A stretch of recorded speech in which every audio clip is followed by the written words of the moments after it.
Today we're making a pumpkin pecan braid. We're making this with a crescent dough, and our filling includes only 5 ingredients. We start with 3/4 cup of pumpkin puree, and you can swap sweet potato for the pumpkin. We add 1/3 cup of firmly packed brown sugar, 1½ teaspoons of pumpkin pie spice. If you don't have pumpkin pie spice, you can substitute 1 teaspoon of cinnamon plus 1/4 teaspoon of ginger plus 1/4 teaspoon of nutmeg or cloves or allspice, 1 slightly beaten egg, and 1/2 cup of chopped pecans.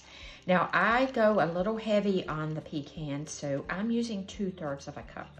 Now I'm also going to add 1/4 teaspoon of some maple extract just because I always have this in the pantry. I just love maple flavoring with the pumpkin and the pecans. Now we're just going to put our bread together. So my crescent sheet is one that I made from scratch. You can use the canned crescent dough and roll that out to about 8 by 14 or so. It'll be a little bit less than this homemade sheet that I have here. That will be okay. You'll have a little bit thicker filling. And we're gonna lay our filling out in the center of this. I come back with my spatula and pretty this up and try to get this 3½ inches wide.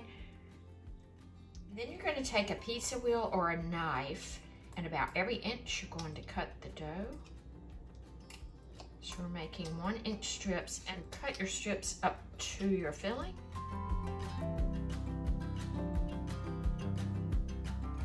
This end has a little extra on there.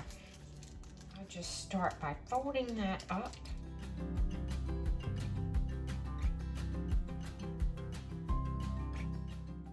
And just pinch that.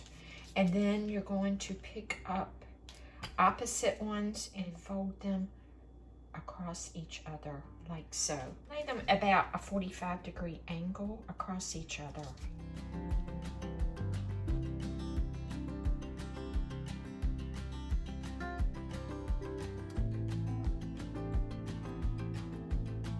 We're going to brush this with an egg wash, which I've made with 1 egg white and a tablespoon of water. This is going into a 350-degree oven for 20 to 30 minutes. Unlike the crescent roll that we bake to just a light golden brown, we're going to bake this for 20 to 30 minutes until it gets very brown. Let's bring this out, and we are going to immediately transfer this to a serving platter.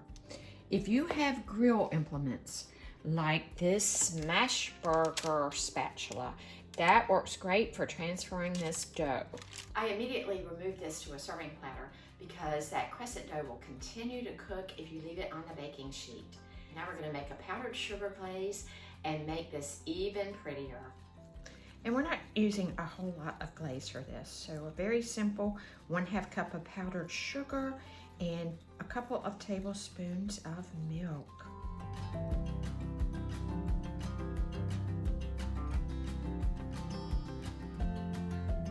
Add 1 tablespoon of chopped pecans, and we'll just sprinkle those on there. That is a fine looking breakfast treat.